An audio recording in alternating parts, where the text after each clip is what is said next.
कि जो काली पांडे गोपालगंज में लालटेन छाप, साधु यादव, सुभाष यादव, इन सब की मुखालफत किया करते थे, अब वो उसी पार्टी से एक बार लोकसभा और अब फिर से वापस विधानसभा का चुनाव लड़ रहे हैं, उसी महागठबंधन से जिसमें आरजेडी भी है और आप कांग्रेस के सिंबल पर मैदान में हैं। ये तो आपने ऐसा बात कहा कि मैं राम मनोलोहिया हॉस्पिटल में लीवर प्रोस्पेक्ट था, मैं पढ़ा था।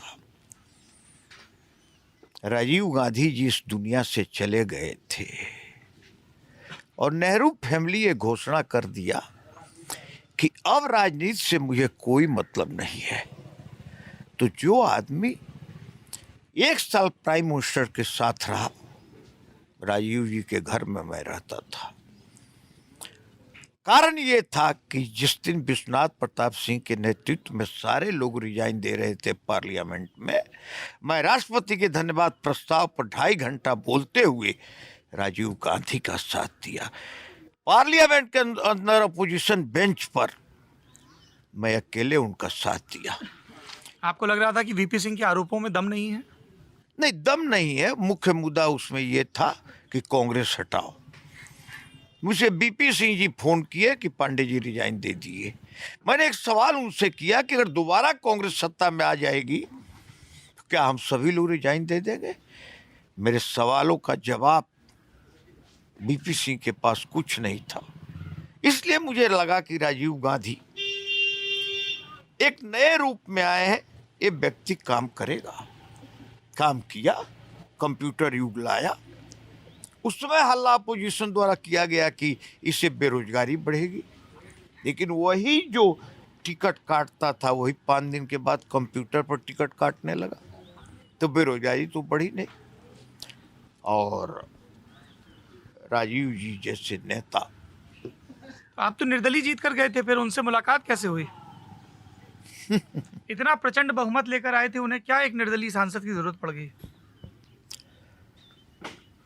देखिए, उस समय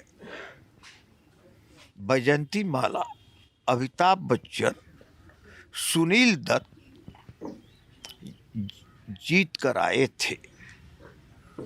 उनको देखने के लिए जितनी भीड़ नहीं होती थी, उतनी भीड़ काली पांडे को देखने के लिए होती थी। ये कौन ऐसा व्यक्ति है कि इंदिरा जी के शहादत के बाद इस तूफान को रोकते हुए, सबकी जमानत जब्त कराते हुए इतना अधिक वोटों से जीता है?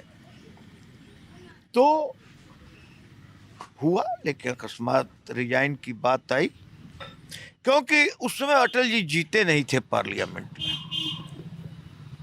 ऑपोजिशन बेंच से अगर कोई मैं प्रश्न उठाता था या बोलता था, एक बार राजीव जी अपने आप बुलाए कि पांडे, तुमको ये इतना वाइटल प्रश्न कहां से मिलते हैं? उसका भी एक कारण था कि चरण सिंह जी का सीट मेरे बगल में था और हिंदुस्तान के राजनीति में आज भी जानकार लोग यही बताएंगे कि जितना डाटा मास्टर रसिया में आज गेहूं का क्या रेट है, सब पेपर का कटिंग रखते थे चौधरी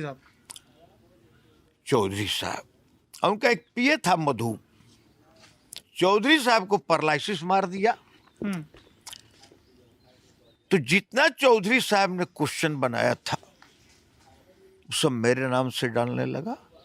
तो हाउस के अंदर वकील के पास बिजनेस नहीं हो तो दिन भर बैठे रहता है, हाउस के अंदर रोज स्टार क्वेश्चन आ जाता था।